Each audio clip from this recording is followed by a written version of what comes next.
Thank you, Ms. Cavell, for the very kind words. I couldn't have written that any better myself. And to begin with, I want to sincerely congratulate the graduates here. This is a huge day, and congratulations, quite an accomplishment and achievement. I also want to recognize and thank, as your principal did, your support network, your family, your friends, your teachers, your administrators, and the classified personnel involved here today. Simply put, this is a day that you're going to remember for the rest of your life, and you're going to remember me for about the next 7.5 minutes, because that's what I have planned here. And to begin with, I did quite a bit of research for this. I was honored to be asked to come speak and share a few ideas and thoughts. And so I read as many graduation speeches the last couple of weeks as I could get my hands on. And I found 5 in particular that you'll be pleased to know they're short. And with your permission, I would like to recite those 5 short commencement speeches. The first one was by Woody Allen. Woody Allen stood before a group like this and said, "We have given you the perfect world. Please don't screw it up." And then he sat down. Albert Einstein, great intellect, he stood before a group just like this and he said, "I do not have any particular thoughts or ideas to express to you today. So I wish you all the success in the future." And then Einstein sat down. When Winston Churchill stood before a group and simply said, "Never give up, never give up, never give up." And then he sat down. And then the former Wyoming governor, Nell Smith, I believe this was to a college class, when he stood up and simply said, "You done good." And then he sat down. And then finally, Bob Hope.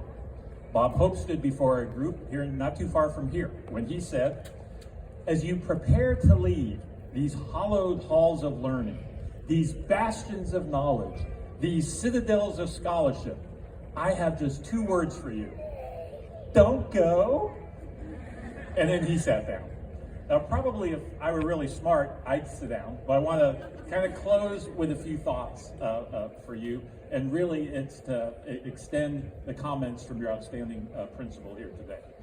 I'm very, very confident that each of you is going to continue to be successful.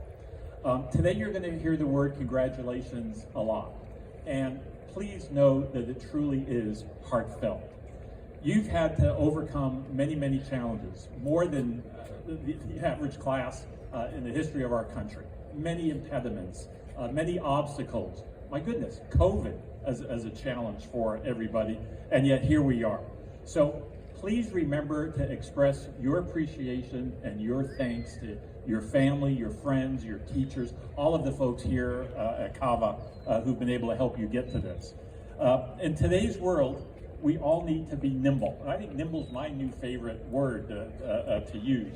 And so many of you have already demonstrated that you can be nimble in terms of your approach and strategizing in the CAVA program that you have.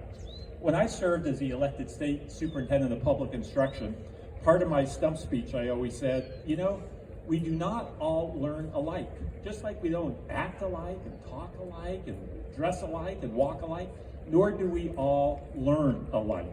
And so what you've been able to do is participate here in this program, uniquely designed to help meet the needs of our student population. So for that, congratulations. You've been able to maximize your potential thus far.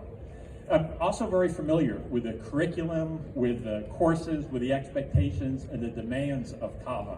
And you now, as again your principal said, you have the skill set necessary to not just survive in this new hyper-competitive global economy, you have the skill set necessary to thrive in this new economy. You now are better prepared for decision making, for problem solving, to be a better communicator. You clearly are more technologically proficient just by definition of being here. I mean, I have some friends I graduated with, they still think a computer's a fad. And you know, so clearly that tells you where we are. Now, the diploma that you're about to receive that's here in front of us all really will help you open many doors in the future for the rest of your life. Your diploma is a key. It's not a guarantee, but it's a key, and it's a key to help you. Today, we use the term commencement. This is a commencement ceremony. And as you know, the word commence means to begin. So this is while we're recognizing this significant achievement and accomplishment, it's also the beginning, the commencing of your next chapter, the next chapter in your life. I know that some of you are probably enroll in one of the outstanding community colleges that we have here in the Inland Empire. Some of you will advance through a career technical education school. Some of you will probably go on to a four-year private or public university. Some of you are going to go straight into the workforce. Some of you already are, I know from talking to your teachers.